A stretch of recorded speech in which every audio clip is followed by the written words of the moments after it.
Start कर रहे हैं, हेडिंग लिखो पेटी कैश बुक। इसको पेटी भी बोला जाता है, पेटी कैश बुक, या इसको पेटी भी बोल सकते हैं। एक्चुअल जो इसका नाम है वो पेटी है, पेटी कैश बुक। किसी को पेटी का मतलब पता है? हाँ, बहुत ही छोटा मोटा चिल्लर वाले आइटम, 10 रुपये, 50 रुपये, 100 रुपये, ऐसे आइटम के लिए अलग सा एक बुक बनाया जाता है। कैश बुक में हम लोग बड़े बड़े ट्रांजैक्शन रिकॉर्ड करते हैं, और जो चिल्लर जैसे ट्रांजैक्शन होते हैं, बिस्किट मंगा लिए, चाय पानी मंगा लिए, रिफ्रेशमेंट मंगा लिए, ये सबको एक अलग बुक में रिकॉर्ड किया जाता है, उसका नाम है पेटी कैश बुक। मीनिंग लिखो इसका फर्स्ट पॉइंट, पेटी cash book, it is a book, it is a book which is used,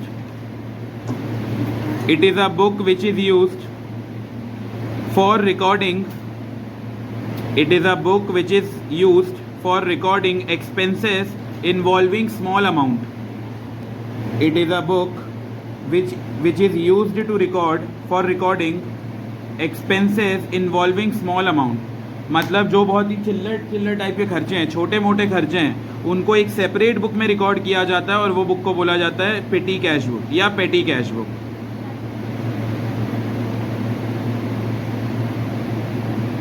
ठीक है, petty cash book, A point meaning, it is a book which is used for recording expenses involving small amount.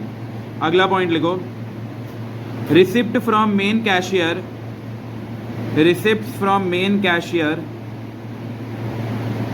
Are also recorded. मतलब अगर main cashier कोई पैसा दिया है तो हम उसको भी रिकॉर्ड करते चलते हैं। Receipts from main cashier are also recorded, receipt from main cashier are also recorded। और तीसरा पॉइंट लिखो, इट इज मेंटेन्ड बाय पेटी कैशियर या पेटी cashier, it is maintained by पेटी कैशियर। तो ये जो बुक बनाने का जिम्मेदारी है, जिसको रिस्पॉन्सिबिलिटी दिया गया है, उसको बोला जाता है पेटी cashier. It is maintained by पेटी कैशियर। तो फर्स्ट पॉइंट क्या लिखा है कि पेटी कैश बुक एक ऐसा बुक है जिसमें छोटे छोटे अमाउंट के ट्रांजैक्शन रिकॉर्ड किया जाता है, एक्सपेंसेस। दूसरा पॉइंट लिखा है, एक्सपेंस के साथ हम लोग रिसीट भी रिकॉर्ड करते हैं। एक्सपेंस मतलब खर्चा, और रिसीट मतलब जितना भी आया है वो पैसा, इनकम। तो एक्सपेंसेस भी रिकॉर्ड किया जाता है, और कितना पैसा हमें मिला है वो भी रिकॉर्ड किया जाता है। और तीसरा लिखा है, इट इज़ मेंटेन्ड बाय पेटी कैशियर। जो पेटी कैशियर होता है ऑर्गेनाइजेशन में, वो इसको मेंटेन करता है। बी पॉइंट लिखो, system of petty cash, system of petty cash, कि पेटी कैश के कितने सिस्टम है। तो 2 सिस्टम है, ये MCQ में बस आ सकता है, इसका कोई सेपरेट टॉपिक अलग से नहीं आता। MCQ में 1 आध मार्क के लिए आप पूछा जा सकता है। System of petty cash, 2 system होता है, एक होता है सिंपल, जिसको ऑर्डिनरी भी बोलते हैं, और दूसरा होता है इम्प्रेस्ड। इम्प्रेस नहीं है, इम्प्रेस्ड है, REST। सिंपल या ऑर्डिनरी सिस्टम, और दूसरा है इम्प्रेस्ड सिस्टम, इम्प्रेस्ड सिस्टम। अभी हम लोग कैश बुक के टाइप्स पे नहीं हैं, कैश बुक का टाइप तो इसके बाद पढ़ेंगे, ये सिंपल पेटी कैश बुक और एनालिटिकल पेटी कैश बुक। ये मैं टाइप्स अभी डिस्कस नहीं कर रहा हूँ, ये अभी हम लोग सिस्टम डिस्कस कर रहे हैं कि पेटी कैश कितने अलग अलग तरीके से बनाया जाता है, कितने सिस्टम है उसके। तो 2 सिस्टम से उसको मेंटेन किया जाता है, एक सिंपल जिसको ऑर्डिनरी सिस्टम भी बोला जाता है, और एक होता है इम्प्रेस्ड सिस्टम। अब ये क्या होता है इसको समझते हैं। आज इसका कंसेप्ट ही करेंगे, जो क्वेश्चन है वो हम लोग अगले क्लास में करेंगे। देखो, ऑर्गेनाइजेशन में एक होता है CFO, सुने हो CFO? इसको बोलते हैं चीफ फाइनेंसिंग ऑफिसर।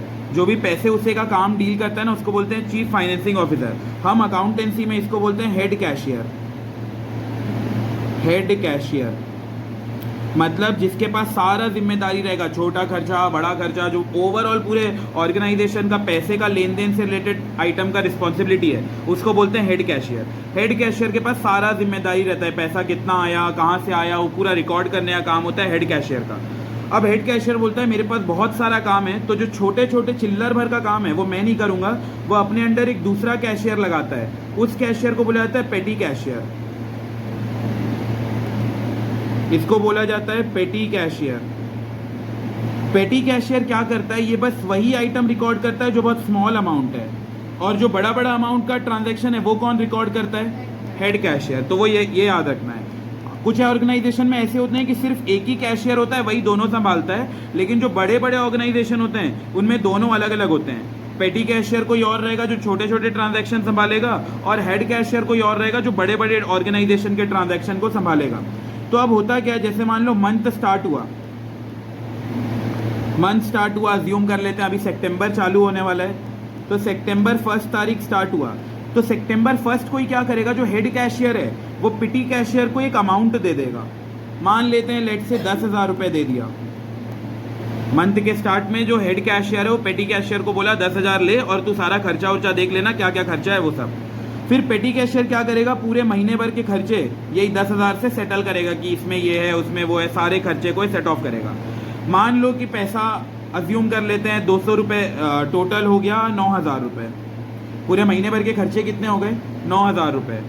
दिया कितना था इसको हेड कैशियर, 10,000, और खर्चा कितना हुआ 9,000, तो कितना बच गया 1,000। ये 1,000 क्या करेगा, जो पेटी कैशियर है वो हेड कैशियर को वापस कर देगा। अब हेड कैशियर को डिपेंड करता है, उसको लगता है कि वो कैश अगली बार भी देना है तो वो अगले बार दे देगा, नहीं देना है कुछ और देना है, वो उसके ऊपर डिपेंड करता है। तो यही है कि जो पेटी कैशियर है वो कैश अकाउंट को मेंटेन करेगा, छोटे छोटे ट्रांजैक्शन को रिकॉर्ड करेगा, और मंथ के एंड में जो अपना कैश अकाउंट है वो बताओ किसको जमा कर देगा, हेड कैशियर के पास जमा कर देगा।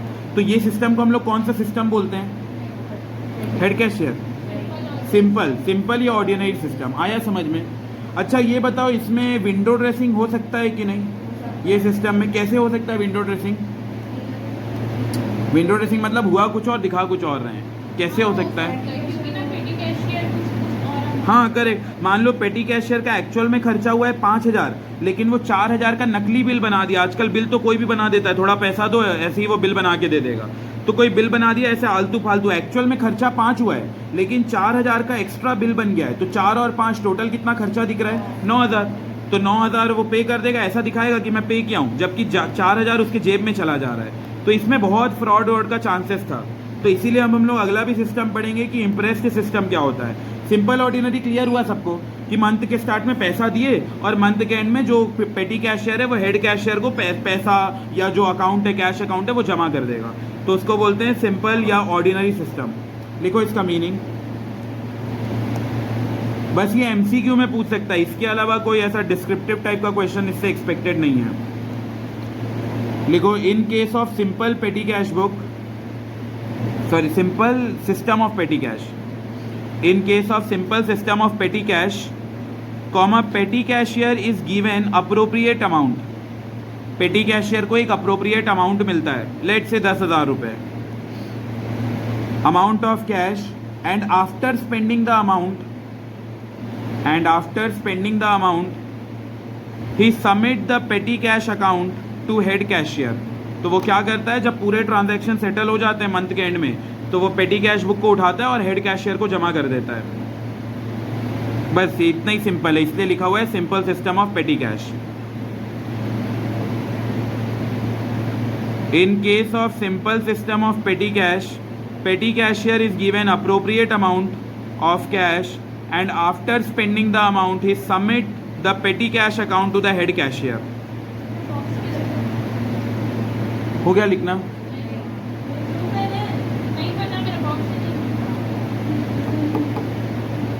रेड पेन है, रेड पेन चाहिए, रेड पेन रखा हुआ है। अरे मैं एक बार तो हाइलाइटर भी रखा था कि बैच वाले आएंगे ना तो यूज करेंगे। वो हाइलाइटर को पता है कुत्ता जैसा चबा के छोड़ दिए थे, मतलब उसका ढक्कन कहीं और, उसका वो कलर कहीं और। मेरे सेकेंड बैच वाले एकदम मतलब वो दिख नहीं रहा था कि वो हाइलाइटर है कि क्या है। पहले ही दूसरा दिन एकदम मर्डर उडर करके भाग गए, कहीं उसका ढक्कन फेंका हुआ है, कहीं वो हाइलाइटर का वो पीछे का हिस्सा, कहीं उसका वो। मैं बोला रहने दो भाई, लाएंगे घर से तब पता चलेगा। कितना सारा हाइलाइटर रखा था मैं। ठीक है, ये हो गया simple system of petty cash. अब अगले पे आते हैं इम्प्रेस्ड सिस्टम।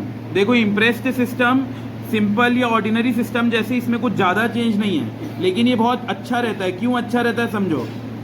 क्या क्या ढूंढ रहे हो तुम लोग, पूरा घर और बाढ़ में डूब गया जैसा, सारा काम छोड़ के लगे हुए उसमें हैं।